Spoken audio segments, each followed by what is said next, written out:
नमस्कार, मेरा नाम है मंजीत ठाकुर और जब भी एक विशेष कार्यक्रम करते हैं, हम अपने साथ कुछ विशेष मेहमान को लेकर के आते हैं। हमारे समय में कहा जाता है, लोग कहावत ये कहते हैं कि जो दुनिया है उसको वो पैसा उससे चलता है, दुनिया की जो गाड़ी है उसका तेल जो है वो पैसा है। और बहुत सारे फ़िल्मी गाने भी आपने सुने होंगे कि भई अ, जो पैसा पैसा करती है तू पैसे पे क्यों मरती है या फिर ऐसे ही जुड़े हुए बहुत सारे गाने और एक कहावत कि पैसा बोलता है। इस पैसे की जो की जो या सिक्कों की या रुपयों की जो बातचीत होती है, ये किस तरह से इतिहास से जुड़ा हुआ है, इसके लिए एक खास तरह की पढ़ाई होती है और उस पढ़ाई के बारे में जो है बात करने के लिए एक बहुत बड़े विशेषज्ञ हमारे साथ जुड़े हुए हैं। मौलाना आज़ाद उर्दू यूनिवर्सिटी में एसोसिएट प्रोफ़ेसर हैं, प्रोफ़ेसर दानिश मोइन। बहुत-बहुत स्वागत प्रोफ़ेसर मोइन आपका हमारे इस कार्यक्रम में। न्यूमिस्मेटिक कहते हैं सिक्कों के विज्ञान को, सिक्कों की पढ़ाई को, इसके अध्ययन के तरीके को। तो ये जो है बहुत ज़्यादा पॉपुलर नहीं है। ऐसा माना जाता है या बहुत सारे लोगों को पता नहीं है। तो पहले तो हमें इसके बारे में सब बुनियादी बात बताएँ कि इसमें आखिर पढ़ाई क्या होती है और बच्चे जो फ्यूचर के जो इसके विज्ञानी हैं, वो इस क्षेत्र में कैसे जा सकते हैं? बहुत बहुत शुक्रिया मंजीत ठाकुर साहब आपका, आपने मौका दिया इस बात को बताने के लिए। पहली चीज़ जो ये जान लीजिए कि ये जो नुमिस्मेटिक्स का वर्ड आपने जो भी बताया, ये नुमिस्मेटिक्स स्टडी ऑफ कॉइन्स को कहते हैं। पहली चीज़ तो ये, सिक्के की पढ़ाई को हम नुमिस्मेटिक्स कहते हैं और ये इतिहास का, तारीख का एक ब्रांच है। तो हर वो स्टूडेंट जो जो तारीख से जुड़ा हुआ है, इतिहास से जुड़ा हुआ है, वो नुमिस्मेटिक्स को पढ़ेगा। क्यों पढ़ेगा? नुमिस्मेटिक्स का हमारे यहाँ और इकोनॉमिक्स में थोड़ा अलग-अलग है। सिक्के को इकोनॉमिक्स वाले पढ़ते हैं, ज़्यादातर बात इकोनॉमी वाले ही करेंगे पैसे के बारे में। हम भी पैसे की बात करते हैं, लेकिन हमारा अंदाज़ अलग है। हम पैसे की बात करते हैं, इन सिक्कों की बात करते हैं अपने एविडेंस के तौर पर। तो सिक्के को जो इस्तेमाल हम कर रहे हैं as a student of history, तो हम इसको एज ए सोर्स कहते हैं, एज ए एविडेंस बोलते हैं। और कई एविडेंस है इतिहास लिखने के लिए। एक्चुअली तो बहुत सारी चीजें होती है जो आप इतिहास लिखते हैं, क्योंकि इतिहास में आप बिना एविडेंस के नहीं लिखते। तो नुमिस्मेटिक एक ऐसा एविडेंस है जो आपको हिस्ट्री लिखने में मदद करता है। एक सोर्स है, बहुत पुरानी किताबें भी हैं, दस्तावेज हैं, आपके आर्कोलॉजी है, एपिग्राफी है, ये सारे सोर्सेज हैं। लेकिन एक खास स्पेशलाइज सोर्स जो है जिसको हम नुमिस्मेटिक्स कहते हैं, ये एमए लेवल पर खास करके ऐसे स्टूडेंट जो एंशिएंट हिस्ट्री में एमए कर रहे हैं, ज्यादातर हिस्ट्री में पढ़ाया जाता है एक पेपर। मिडिवल में कम जगह पढ़ाए, नहीं के बराबर हम पढ़ाते हैं, हमारे हिस्ट्री में मिडिवल भी पढ़ाते हैं, लेकिन ज्यादातर जगह पर एंशिएंट न्यूमिस्मेटिक्स पर पढ़ाई की जाती है। तो ये हमारा कनेक्शन है न्यूमिस्मेटिक्स। इसमें अगर कोई नया बालक आना चाहे, कोई छात्र आना चाहे, तो उसके लिए कितना इसमें करियर ऑप्शंस हैं, कितने करियर के विकल्प हैं अभी इस फील्ड? जी जी, देखिए इसमें आने का यह है कि आप वही आदमी इसमें आ सकता है जो एमए हिस्ट्री करता है। मान लीजिए कि आप एमए हिस्ट्री में हैं, आप स्पेशलाइज करना चाहते हैं, तो स्पेशलाइज करने में ये आपको फायदा होगा कि आप एक खास, क्योंकि इसमें भीड़ नहीं है, कम लोग काम करने वाले हैं, तो आप अपनी पीएचडी करते हैं या आप बुक्स लिखते हैं, हायर स्टडीज करते हैं, तो आपको जल्दी लोग जानने लगेंगे, आपके कंट्रीब्यूशन को जल्दी लोग पहचानने लगेंगे। अच्छा काम अगर आप लेके आते हैं। दूसरी इसमें जो अहमियत की चीज वो ये है कि जॉब 2 जगह 3 जगह मिल सकती है। जैसे ही आप स्पेशलाइज किसी सब्जेक्ट में रहते हैं, हिस्ट्री में आप किसी भी सब्जेक्ट में स्पेशलाइज होना पड़ेगा, चाहे आप एपिग्राफी में हो, आर्कोलॉजी में हो, चाहे आप संस्कृत लिटरेचर से काम कर रहे हो, आप चाहे पर्शियन लिटरेचर तक आपका है, उनसे रिलेटेड हिस्टोरियन है आप, मिडिवल में खास करके, तो वो आप जानते हैं। यहाँ पर क्या होता है कि अगर आपने मिडिवल में काम किया हुआ है अच्छे तरीके से, तो आपको जो हिस्टोरियन है, जो आपको अपॉइंटमेंट होगी as a professor, as assistant professor, तो वहाँ आपको एक बेनिफिट मिल सकता है। म्यूजियम में एक पोस्ट आती है अक्सर, बहुत सारे म्यूजियम में एक पोस्ट है बाकायदा नुमिस्मेटिक्स की। आपके लखनऊ म्यूजियम में भी है और कई कई म्यूजियम में आप देखिएगा। तो एक म्यूजियम का दरवाजा आपके लिए खुलता है, लेकिन वो म्यूजियम का दरवाजा उस वक्त खुलेगा जब आप एमए करके रखे हुए हैं। तो एमए अगर आपका हिस्ट्री में है और आप अच्छे नॉलेज वाले हैं, तो आपको इसमें एक रास्ता मिलेगा, चाहे वो नेशनल म्यूजियम दिल्ली हो, चाहे वहाँ सब जगह एक डिपार्टमेंट है, एक सेक्शन है। तीसरा सेक्शन एक और है एएसआई में, archaeological survey of India. Archaeological survey of India में भी इसकी पोस्ट आती है न्यूमिस्मेटिक्स की, और आर्कोलॉजिकल सर्वे ऑफ इंडिया अकेला नहीं बल्कि स्टेट आर्कोलॉजी में भी इसकी पोस्ट आती है। तो न्यूमिस्मेटिक्स को तो क्या होता है कि जब आप एक्सकवेशन में जाते हैं तो एक्सकवेशन में जब खुदाई आप कर रहे हैं तो बहुत तरह की चीजें मिलती हैं, उसके अंदर से सिक्के भी मिलते हैं पुराने। तो उनको चाहिए ऐसा एक्सपर्ट आदमी जो ये बता पाए कि किसका सिक्का है, कितना पुराना सिक्का है, इसमें क्या लिखा हुआ है, ये सारी इंफॉर्मेशन के लिए कौन करेगा। तो वो अब न्यूमिस्मेटिक्स जानकार जो है वो आपको बता सकता है और ये कर सकता है। और कोई ऐसी म्यूजियम हिंदुस्तान में शायद ही होगी जिनके पास कॉइन का कलेक्शन नहीं है। हमारे देश में कॉइन के कलेक्शन की कमी नहीं है। ऑलमोस्ट एवरी म्यूजियम आप जाइएगा तो आपको काफी कॉइन देखने को मिल रहा है। ये तो सिक्कों के करियर में जो है करियर की बात हुई, हिस्ट्री और उससे जुड़े हुई बात हुई कि आपको नौकरी और करियर कहाँ मिल सकता है। जरा सिक्कों के बारे में अगर बात करें तो हिस्ट्री का जो हमारा जितना नॉलेज है शायद उससे ये मुझे ज्ञात है कि भारत में पहले सिक्कों का प्रचलन नहीं था, बहुत पहले वैदिक काल में। तो फिर वो कैसे हम लोगों ने सिक्का सीखा और क्या उसकी खासियतें थी, जरा ये अगर हमारे दर्शकों को पता चले। इसके आने से पहले थोड़ा सा एक पॉइंट बताना चाहता हूँ, क्योंकि कैरियर पर जो मैंने बता रहा था ये कैरियर का एक पार्ट है जो छूट गया। इंडिया में एक ही रिसर्च सेंटर है, टॉप रैंकिंग सेंटर, जो नासिक में है, Indian institute of research in numismatic studies, जहाँ पर मैं पहले काम करता था। 23 साल में वहाँ पर रहा हूँ। तो आज के डेट में अगर आपको ट्रेनिंग लेनी हो या आपको रिसोर्स सेंटर की तरफ से देखना है इंडिया में, तो वही नासिक का इंस्टीट्यूट है। और बीएचयू वगैरह में भी है, बनारस यूनिवर्सिटी में भी सोसाइटी है न्यूमिस्मेटिक सोसाइटी ऑफ इंडिया, लेकिन जो सबसे बड़ा सेंटर है लर्निंग के पॉइंट ऑफ व्यू से वो नासिक का। अब आपके सवाल, आपका जो सवाल है वो ये है कि हमारे यहाँ सिक्के की शुरुआत, हम बहुत पुरानी हिस्ट्री हमारे यहाँ सिक्के की, हम 6th सेंचुरी बीसी में सिक्के की शुरुआत कर चुके हैं, यानी कि 2600 साल पहले। मोटा मोटी अगर आप देख लीजिएगा तो 2600 साल पहले भारत में सिक्के का आविष्कार हो चुका है।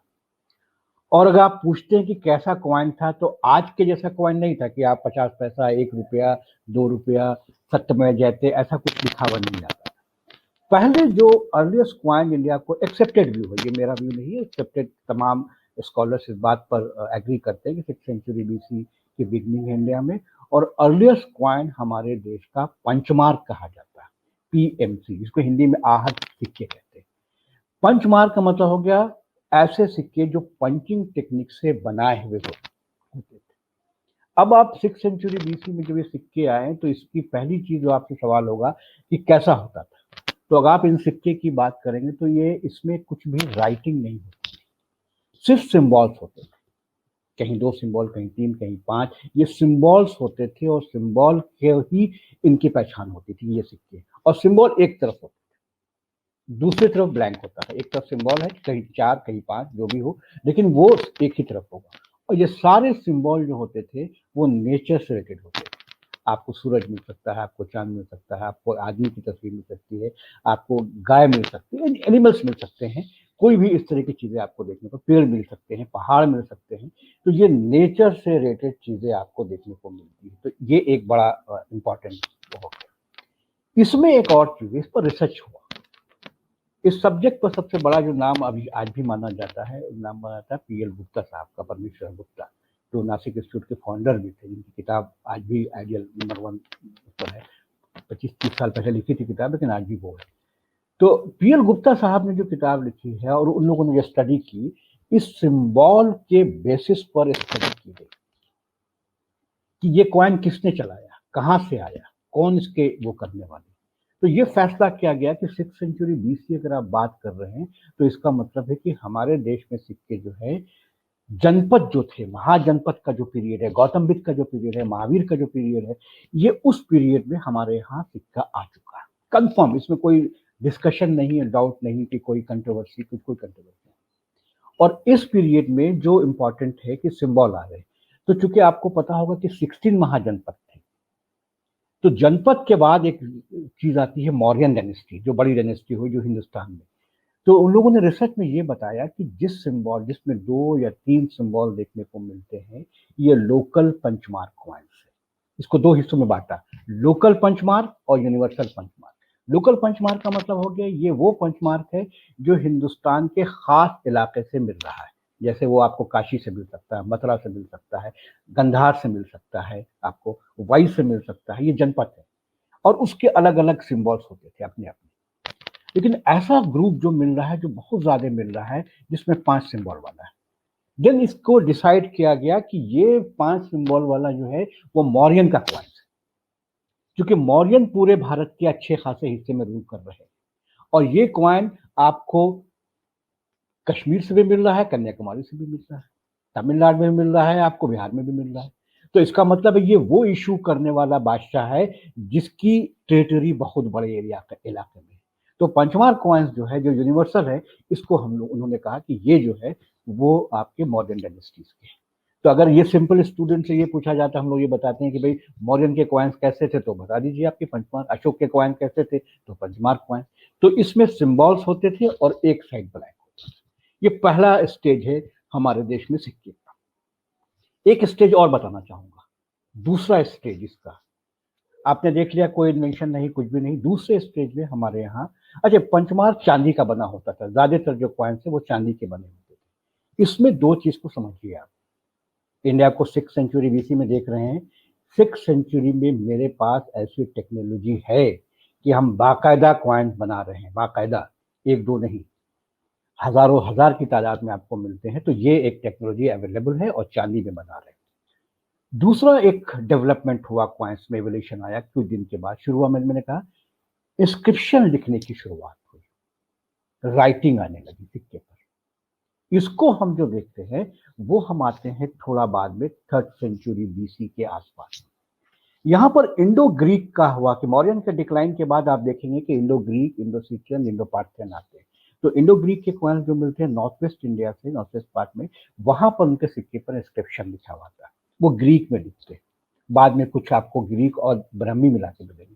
तो जैसे वहां पर ग्रीक देखने को मिल रहा है नॉर्थ वेस्ट में, जो लोकल भाषा हमारे यहाँ के हैं, उन्होंने अपने सिक्के में ब्राह्मी लिखना शुरू किया।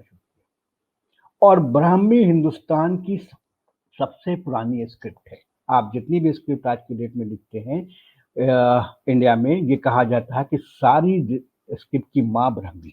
उर्दू और इंग्लिश की बात नहीं कर रहे हैं, जैसे तेलुगु है, तमिल है, मलयालम है, देवनागरी है, इन तमाम की जो माँ है वो ब्राह्मी।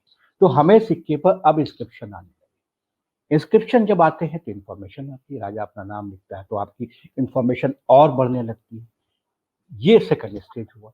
और एक स्टेज आया कि जनरली जब मिडिवल पीरियड में आ जाते हैं तो इस स्टेज में इंस्क्रिप्शन की तरफ ज्यादा तवज्जो दिया गया। शुरू में कम दिया गया था, इसमें ज्यादा तवज्जो दिया गया। इसमें इंस्क्रिप्शन बेसी रहने लगा। हमने अपने एशियन के कॉइन्स में क्या देखा कि इंस्क्रिप्शन एक मार्जिनल हिस्से में होता था, लेकिन हमारा सिक्का पिक्टोरियल होता था। इसमें राइटिंग कम होती थी, फोटो बनी हुई आती, चाहे चाहे राजा का बस बना हुआ आ जाए, कभी देवी देवता की फोटो देखने को मिल जाए, कभी आपको पेड़ पत्ते मिल जाए, कभी आपको एंशिएंट पीरियड के कॉइन देखिएगा तो आपको मंदिर तक की फोटो आई। मंदिर बाकायदा है, मतलब ये नहीं कि छोटी मोटी, फुल फ्लेज टेम्पल की फोटो बनी हुई है। तो ये ऐसी चीजें हमें देखने को क्वाइस के जरिए मिल रही है। और ये सारी चीजें जो मिल रही है, ये आपका एविडेंस बन रहा है। इस एविडेंस से आप अपने इंटरप्रिटेशन को बढ़ाते हैं। ये जो सिक्के हैं, जैसे हम लोगों ने जो हिस्ट्री के स्टूडेंट नहीं रहे, वो ये समझते हैं कि भाई पहले पुराने जमाने में सिर्फ स्वर्ण मुद्राएं चलती थी। बाद में कुछ टीवी सीरियल्स में हमने नाम सुना, जैसे चाणक्य एक टीवी सीरियल था, उसमें हमने कारशापण, यानी शायद वो कांसे के सिक्का रहे होंगे, इसलिए शायद कारशापण नाम होगा। तो क्या ये जो वहाँ की इकोनॉमी है और जो सिक्के का जो मेटल है, उसका कोई रिलेशन है क्या? सोने के सिक्के, चांदी के सिक्के और कांसे के सिक्के? बहुत अच्छा क्वेश्चन है, मैं इसको फैलाना ही चाहता था आपके पास। देखिए, पहली चीज जो गोल्ड, काशापन से शुरू कर दे। काशापन का रेफरेंस वैदिक पीरियड में मिलता है और काशापन को गोल्ड कॉइन से नहीं रखा गया। ये पंचमार कॉइन्स की जो आप जो बात करते हैं ना, हमने जो बताया, ये हमें सबूत जो मिल रहा है जब हम पंचमार को डेटिंग करने लगे तो काशापन से, चूंकि कुछ छोटे छोटे कॉइन्स भी मिले पंचमार में। माशक, माशक का भी वर्ड आता है, आपको वो पढ़िएगा, वैदिक लिटरेचर में, वेद में मिलता है माशक। तो कारशापन का जो है, इसीलिए बहुत से लोग इसको कारशापन भी कहते हैं। ये पंचमार कॉइन्स वाले जो है वो शुरुआती दौर में जो निकले, तो वो रेफरेंस है कि वैदिक एज में कारशापन। उसमें जो व्यूज है वो डिफरेंट व्यूज है। उसमें ये व्यू है कि हो सकता है कि मेटेलिक पीसेस हो, चांदी का हो या वो हो किसी मेटलिक पीसेस में, जो लोग अपने काम के लिए करते थे, क्योंकि चांदी या गोल्ड मेटल की वैल्यू हमेशा रही और उसको उन्होंने इस्तेमाल किया होगा, इसके बारे में एक ऐसी बात कही जाती है। लेकिन कांस्यापन को लोग मानते हैं और कांस्यापन में कोई कंट्रोवर्सी नहीं है। कांस्यापन से ही हम लोग बोलते हैं कि हो सकता है कि ये पंचमार्क पॉइंट भी जो है वो रेफरेंस वहीं से आ रहा हो और उस वक्त हो, तो अभी बाद में यहाँ आ गया। अब अर्लिएस्ट कॉइन की जो बात है गोल्ड कॉइन की, ये गोल्ड हमने कहा 6th सेंचुरी बीसी में हमारे पास कॉइन आ गए। हमारे पास चांदी के कॉइन से, कॉपर के कॉइन से, इवन हमारे पास कुछ कॉइन जो मिले हैं लेड के मिले हैं, 14 के भी मिले हैं। लेकिन गोल्ड कॉइन की शुरुआत हिंदुस्तान में 1st सेंचुरी एडी में होती है और कुषाण के पीरियड में होती है। कुषाण में एक बादशाह है जिसका नाम है विम कैटफैसिस।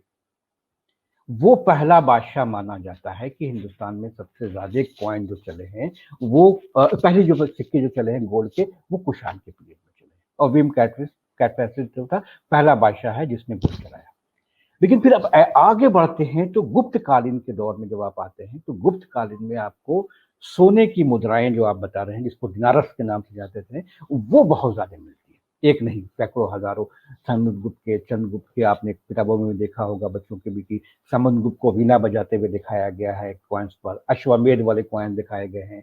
तो वेरियस कॉइन, अगर आप सबसे ज्यादा coin queen, king and queen type का कॉइन्स है, आप देखिएगा कि लायन को मारते हुए बादशाह को दिखाया गया समुद्रगुप्त को। तो ये सारी जो चीजें हैं वो गुप्ता पीरियड में गोल्ड कॉइन की बहुत ज्यादा। अगर एंशिएंट पीरियड में हम बात करते हैं तो हम गुप्ता पीरियड में एक बड़े लेवल पर वो देखते हैं। और मिडिवल पीरियड आते आते ये और बढ़ने लगा। जब आप दिल्ली सल्तनत आते हैं मुगल के पीरियड में, तो मुगल में तो बहुत ज्यादा गोल्ड कॉइन चले, गोल्ड सिल्वर कॉपर तीनों चले, लेकिन गोल्ड बहुत चलते हैं। इसको मोहर कहा गया अकबर के पीरियड में, फिर बाद में अशरफी भी कहते हैं, आपने सुना होगा अशरफी। मोहर और अशरफी वर्ड रहा गोल्ड कॉइन चले, तो गोल्ड कॉइन चलते रहे। अब आपका दूसरा सवाल जो था स्वर्ण युग वाली बात, ये जो व्यूज है ना, ये इंटरप्रिटेशन होता है। आप किसी पीरियड को गोल्डन पीरियड कहे या ना कहे, या कहते हैं हिस्टोरियन, तो उसके एविडेंस को अपने को, तो एक एविडेंस जो लोग गोल्डन पीरियड गुप्ता को कहते हैं, एक एविडेंस में ये भी डालते हैं कि आप large number of gold coins को देखते हैं तो इकोनॉमी रिफ्लेक्ट करता है। देखिए, जब आप किसी भी पीरियड को रिफ्लेक्ट कराना चाहते हैं, पंचमार्क की बात आप कर रहे हैं, 6th सेंचुरी बीसी में कॉइन्स मिल रहे हैं, तो इसको मनी इकोनॉमी है आपके पास में सर। इकोनॉमी तो है, ठीक है कि हमारी हो सकता है कि ज्यादातर ट्रेड हम जो है बाटर सिस्टम पर बेस कर रहे थे, लेकिन जब हमारे पास इस लेवल पर कॉइन मिल रहे हैं, और मैं हमेशा ये कहता हूँ कि हमारे यहाँ कॉइन कंटिन्यूटी में मिल रहा है, ये नहीं कि आज आया फिर खत्म हो गया, नहीं, आप थ्रू आउट चले आ जाइए, किसी भी पीरियड में चले आइए, आपको कॉइन्स मिलता चला आ रहा है। तो जब आपके पास कॉइन आ रहा है, आप मुगलों इतने कॉइन्स, इतने हजारों लाखों, एक एक दिन में 10-10, 50-50 हजार कॉइन का मैन्युफैक्चर हो रहा है सूरत मिंट में, तो ये क्यों इतनी डिमांड है, तब तो हो रहा है ना। आप 16th सेंचुरी की पीरियड को पढ़िए, मुगल के पीरियड में सूरत को पढ़िए, सूरत के प्रोडक्शन पर आ रहा है कि प्रोडक्शन बढ़ाने की बात चल रही है कि प्रोडक्शन नहीं हो रहा है, कम हो रहा है। कुछ लोग तो मतलब 1-1 लाख तक ले जा रहे हैं, लेकिन वो एग्जैजरेट, मतलब 50,000 तो कोई बड़ी बात नहीं है, प्रोडक्शन पर डे हो रहा है। और खाली सूरत में मिंट नहीं है, हिंदुस्तान के कई शहरों में मिंट बनी हुई है। लखनऊ में अलग मिंट है, पटना में अलग मिंट है, आपके दिल्ली में अलग मिंट, हर जगह मुगल की मिंट। और सूरत मिंट का मैंने एक एग्जाम्पल, आप अगर मिंट की बात करेंगे मुगल पीरियड में मोर देन 400 मिंट्स है, 400 से ऊपर की मिंट है जहां सिक्के बन रहे हैं। तो ये जो इसके कहने का मकसद ये है कि आप ये जान लीजिए कि जब आपके पास ज्यादा कॉइन्स देखने को मिल रहे हैं, तो आपकी इकोनॉमी का रिफ्लेक्शन तो दिखता है कि आप मनी इकोनॉमी है, आप सर्कुलेशन में पैसे हैं। एक सवाल जो है ना बीच में, चूंकि आपकी जो विशेषज्ञता है उस पे मैं आना चाहता हूँ, जो जिन पे आपने पेपर लिखे हैं, लेकिन उससे पहले एक छोटा सा कि हमने सुना कि तुगलक ने शायद चमड़े के सिक्के चला दिए थे, वो क्या घटना थी, लोग बहुत जानना चाहते हैं। नहीं, ये एक मीथ चली आ रही है, ये बहुत पुरानी मीथ है और किताबों में भी लिखा हुआ है। पहली चीज तो ये बता दें कि ये अफसोस की बात है कि ये हम लोगों ने किताबों में पढ़ा है, तो बहुत सारे जनरल इंटरेस्ट वाले लोगों ये कोट करते हो। मैं हजारों आदमी को जवाब दे चुका हूँ आपके सवाल जैसे कि है। तो ये पहले तो ये क्लियर कर लीजिए कि एक मीथ है, और ये मीथ किसके बारे में, ये समझ लीजिए, ये हुमायूं के बारे में कहा जाता है। एक कहानी है, इस पर मैं आता हूँ। पहले कहानी ये है कि हुमायूं को जब शेरशाह सूरी ने डिफीट किया, तो वो अपने को भागा बचाने के लिए और निकल जाता है। तो उसको बचाने में बोट से, कश्ती से किसी ने बचाया था, तो एक मल्लाह था। तो मल्लाह ने उसको सेव किया और उसको बैठाल करके उसको ही कुछ सेव हिज लाइफ, वो चला जाता है। जब हुमायूं रिकैप्चर करता है मुगल थ्रोन को 14-15 साल के बाद, ये बात हुई है आपके 60 के आसपास में, और उसके बाद फिर वो आता है दोबारा, नहीं 40 के आसपास में आता है, 1540 में हुआ है, और 56 में फिर दोबारा वो आता है। फिर उसने कहा कि भैया उस आदमी को खोजो जिस आदमी ने मेरी जिंदगी बचाई थी, आज हम फिर दोबारा बादशाह बने हैं, तो उस शख्स की तलाश करो। तो उसको तलाश किया गया, लाया गया सामने कि भाई यही आदमी थे। तो हुमायूं ने पहचाना कि हाँ आप थे मेरे, मैं आपको भूल नहीं सकता हूँ। तो बोला आप क्या चाहते हैं? तो बोला कि आप जो भी चाहिएगा मैं आपकी तमाम मुरादों को पूरा करूंगा। तो उन्होंने कहा कि मेरी ये है कि हमको एक दिन का बादशाह बनना। और वो बेचती था, वो जो पानी चमड़े के बैग में जो पानी बेचते हैं उसको बेचती कहते हैं। तो वो चमड़े के बैग में वही आदमी बचाया था, कश्ती बैठाला था। तो बोला कि आप मुझे बता दीजिए। तो उन्होंने कहा कि ठीक है बना दीजिए एक दिन का बादशाह इनको। तो जब वो एक दिन के बादशाह बने, तो वो बनने के बाद उन्होंने चमड़े का सिक्का चला। ये एक कहानी है। ये एक किताब आई थी, मतलब एक औरंगजेब के बाद किसी कंटेम्प्रेरी किताब में एक जगह कहीं पर इसका रेफरेंस मिलता है। तो इसीलिए हिस्टोरियन इसको बहुत ज्यादा सीरियसली नहीं लेते हैं कि किस लेवल पर ये कंफर्म न्यूज है, और ये एक्सेप्ट नहीं लगता कि इतना बड़ा इवेंट आप बादशाह किसी को बनाइएगा तो जो उस वक्त के मुफक्करीन है उन्होंने कभी मेंशन नहीं किया, तो ये क्वेश्चन के लिए हो जाता है। ये तो एक कहानी है, इसको तो छोड़ दीजिए। अब आप मेन मोहम्मद बिन तुगलक पर आ जाते हैं। मोहम्मद बिन तुगलक का जो कंसेप्ट है वो बड़ा इंपॉर्टेंट है, ये जानना चाहिए। आपने देखा होगा, आपने जब डीमोनेटाइजेशन हुआ था तो उस वक्त लोग बोलते थे तुगलक बना दिया, तुगलक बना दिया, लोग बोलते थे। तो इसके पीछे रीजन समझिए। इसके पीछे जो रीजन है वो ये है कि मोहम्मद बिन तुगलक के पीरियड में जो कॉइन चल रहे थे उसको हम लोग, खास करके चांदी और सिल्वर के जो कॉइन चलते थे उसको टोकन कहते थे, टंका, सॉरी उसको टंका कहते थे, TANK। दिल्ली सल्तनत के चांदी और गोल्ड कॉइन को टंका ही कहते थे, 11 ग्राम के आसपास होता है। मोहम्मद बिन तुगलक ने कहा कि साहब ये जो चांदी की कमी होने की वजह से, पॉसिटी और सिल्वर होने की वजह से, उसने एक डिसीजन लिया कि अब मेरे सिक्के जो हैं ब्रोंज के चलेंगे। ब्रोंज यानी कि कांसा, जिसको हम लोग बोलते हैं, कांसा या पित्तल जो कहेंगे, ब्रोंज के सिक्के चले। और उसने बाकायदा सिक्के चलवा दिए उसको, ब्रोंज के सिक्के। और ब्रोंज के सिक्के को चलाना कोई बड़ी बात नहीं थी। अब उन्होंने ये कह दिया कि जो मेरा पैसा ब्रोंज वाला है और जो मार्केट में चांदी का सिक्का चल रहा है, दोनों बराबर के रेट पर लीजिए आप। तो ब्रोंज का सिक्का और टंका, ये दोनों जो है एक रेट पर।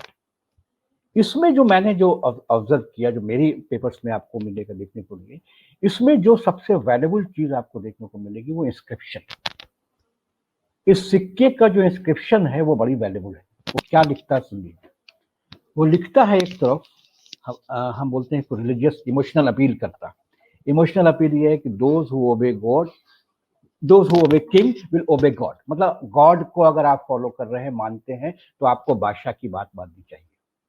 और दूसरी तरफ लिखता है कि मैं मन अता सुल्तान फकद अदा रहमान, एक तरफ। और दूसरे में होता है कि I request people to accept this coin as a current coin.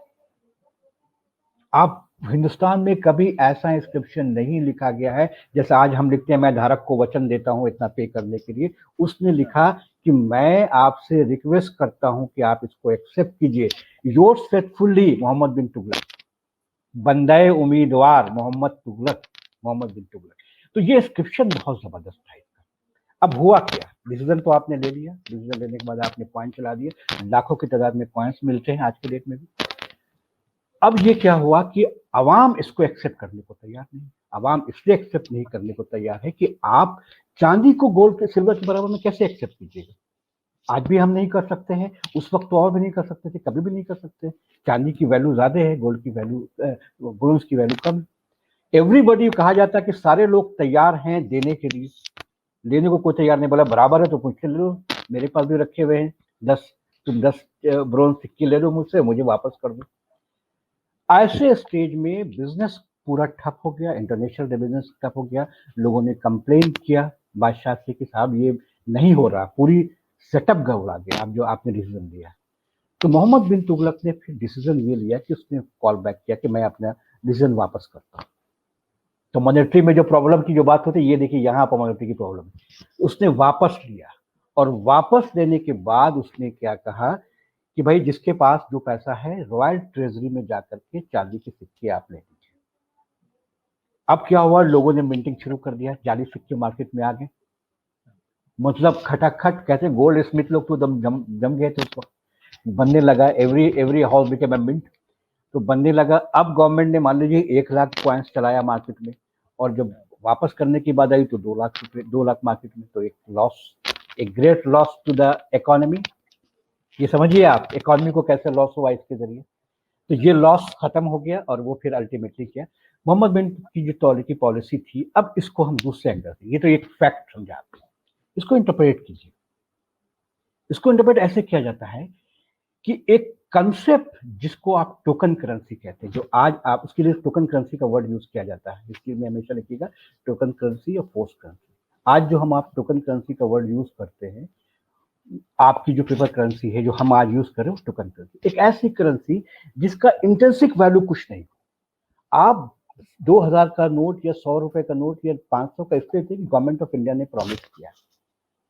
हम इस कागज के नोट की वैल्यू कुछ नहीं है अगर गवर्नमेंट ऑफ इंडिया का वो गारंटी हट जाए तो।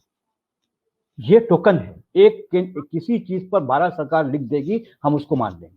भारत सरकार ने ये कह दिया है क्योंकि भारत सरकार गारंटी दे रही है। अगर आप निकालेंगे, मैं निकालूंगा, तो कोई एक्सेप्ट नहीं करने वाला है। The moment government of India आ जाता है तो हम एक्सेप्ट कर लेते हैं कि भाई भारत सरकार ने कहा तो हमको कोई प्रॉब्लम, 2000 है 2000 देगा। तो अब ये जो टोकन करेंसी का कंसेप्ट है वो नया कंसेप्ट था, बहुत पहले आया। चाइना में पेपर करेंसी आ चुकी है इसी पीरियड में, 13th सेंचुरी में। जो मोहम्मद बिन तुगलक चाइना वाले के हिसाब से जा रहे हैं कि वहां है तो हम भी क्यों नहीं कि पेपर करेंसी नहीं, ब्रोंज निकाल दें। खोरासान में भी एक जगह कहीं पर है, वहां भी एक पेपर करेंसी का कंसेप्ट वहां फेल कर गई थी, लेकिन चाइना सक्सेस हो गया। और मोहम्मद बिन तुगलक ने ये अटेम्प्ट 14th सेंचुरी में अपने देश में कर दिया। हालांकि उस अटेम्प्ट में फेल हुआ, लेकिन हम ये कहते हैं कि कंसेप्ट जो टोकन करेंसी का है देने वाला, वो मोहम्मद बिन तुगलक था। उसने एडवांस कर लिया, कुछ सिक्योरिटी नहीं और एडॉप्ट किया था, अदरवाइज सक्सेस हो सकता था। लेकिन बहरहाल तो वो 14th सेंचुरी में ये चीज आया। हम एक्चुअली जो है 18th सेंचुरी में पेपर करेंसी लेके आते हैं, 1770 में जब आते हैं, लेकिन कंसेप्ट उसने उस पीरियड में दे दिया था। ये और एक और लास्ट इसमें बता दें ताकि आपके दर्शकों को और साफ हो जाए। जो पहला जो फर्क है आज की करेंसी में और मिडिवल पीरियड या एंशिएंट पीरियड के सिक्कों में, हम आज और आप जो करेंसी एक्सेप्ट करते हैं वो करेंसी एक्सेप्ट करते हैं फेस वैल्यू पर। फेस वैल्यू का मतलब 2000, 1000, 500 जो भी लिखा, सरकार का वैल्यू, सरकार का कंफर्मेशन, और आपने दे दिया, इसको फेस वैल्यू कहते हैं। पहले जमाने में फेस वैल्यू का कंसेप्ट नहीं था, पहले जमाने में इंट्रिंसिक वैल्यू था। इंट्रिंसिक वैल्यू का मतलब वैल्यू ऑफ द मेटल। अगर सपोज कीजिए आपके पास एक गोल्ड कॉइन है और उसका गोल्ड कॉइन है 10 ग्राम का, तो 10 ग्राम के हिसाब से वैल्यू मिलेगा। बादशाह कौन है भूल जाइए, हमें 10 ग्राम का गोल्ड है। अगर आपके पास 10 ग्राम का गोल्ड कॉइन है, मेरे पास 10 ग्राम का चांदी का सिक्का है, तो आप हमसे ज्यादा पैसे वाले। मान लीजिए आपके पास है, मेरे पास हजारों कॉइन, मेरे पास 20 ग्राम के अकबर के जो है वो कॉपर के, तो हम कॉपर पैसे वाले आदमी। तो metal and weight of the metal, ये इंटेंसिक वैल्यू पर इकोनॉमी बेस करती थी। इसी वजह से आपका इंटरनेशनल ट्रेड जो होता था, जिसमें आप देखते हैं कि रोमन कॉइन्स इंडिया में मिल रहे हैं, चाइनीज कॉइन इंडिया में मिल रहे हैं, कैसे ट्रेड हो रहा था, क्योंकि वो अपने कॉइन लेके आते थे, वो आपके कॉइन नहीं लेके आते थे, वो अपने कॉइन हम जाते थे, हम अपने कॉइन लेके जाते थे। वहां पर प्योरिटी चेक होती थी सिर्फ आपके चांदी की या गोल्ड की। गोल्ड आपका प्योर है, गोल्ड में जितना है उसके हिसाब से हम बिजनेस करते थे। तो ये बेसिक फर्क है आज की करेंसी में पहले। आपसे बात जो है ना लगातार और बहुत लंबे समय तक की जा सकती है, इतनी दिलचस्प कहानियां हैं। तो हम चाहेंगे फिर एक बार और आपसे कभी बात करें इस मसले पर। बहुत छोटा सवाल और आखिरी सवाल दानिश सर, कि आप बिहार से हैं, तो बिहार से अभी तक की जो जर्नी है वो थोड़ा सा बताएं, ताकि जो स्टूडेंट्स हैं उनको थोड़ा सा मिले, एक रास्ता मिले। देखिए मैंने 10th जिला स्कूल गया से किया था, उसके बाद फिर गया कॉलेज में एडमिशन लिया गया में, और बीए में ही हम चले गए थे अलीगढ़ मुस्लिम यूनिवर्सिटी, एएमयू में। तो एएमयू से मैंने ग्रेजुएशन, उसके बाद पोस्ट ग्रेजुएशन, फिर एमफिल में भी दाखिला जहाँ लिया। वहाँ करने के बाद फिर हम Indian institute of research in numismatic studies Nashik में मुझे जॉब मिल गई। और जॉब में मैंने वहाँ पर सब्जेक्ट, क्योंकि वो सेंटर था, वही एक सेंटर था, अपॉर्चुनिटी मुझे वहाँ जॉब मिल गई। तो मेरी ट्रेनिंग जो हुई, जो मुझे डेवलपमेंट हुआ मेरा जो भी, वो नासिक में हुआ। पीएचडी मैंने फिर पूना यूनिवर्सिटी से कर लिया, क्योंकि मैं वहीं पर था, तो पूना यूनिवर्सिटी नज़दीक थी मेरे, तो मैंने पीएचडी वहाँ से की और वहाँ मैं 23 साल तक रहा। मैंने वहाँ पर सैकड़ों हज़ारों लोगों को ट्रेन किया है नुमिस्मेटिक्स में। I can not give the number, क्योंकि प्रैक्टिकल ट्रेनिंग हम कराते थे वहाँ पर, हिंदुस्तान में और कहीं नहीं होती थी, वही सेंटर कराता था। आज भी हम ट्रेनिंग कराते हैं, वहाँ जाके भी कराते हैं, भी बुलाते हैं, क्योंकि हम आज भी अटैच हो सेक्टर से।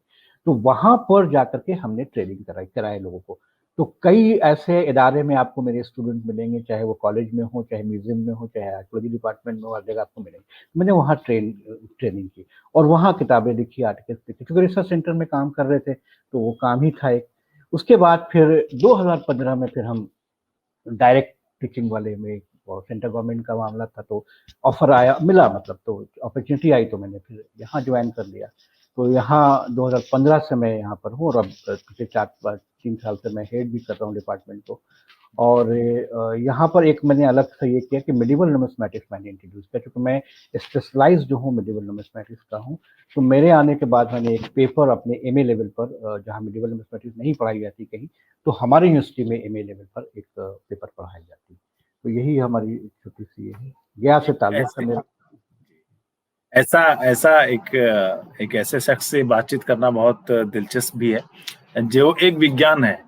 अगर हम हिस्ट्री को आर्ट्स की या ह्यूमैनिटीज के पढ़ाई के तौर पर देखते हैं, तो यहाँ पर उसमें एक विज्ञान, एक साइंस छिपा हुआ है। और डॉक्टर प्रोफेसर दानिश मोइन साहब जो है, वो कई हजार स्टूडेंट्स उन्होंने तैयार किए हैं जो इस क्षेत्र में है।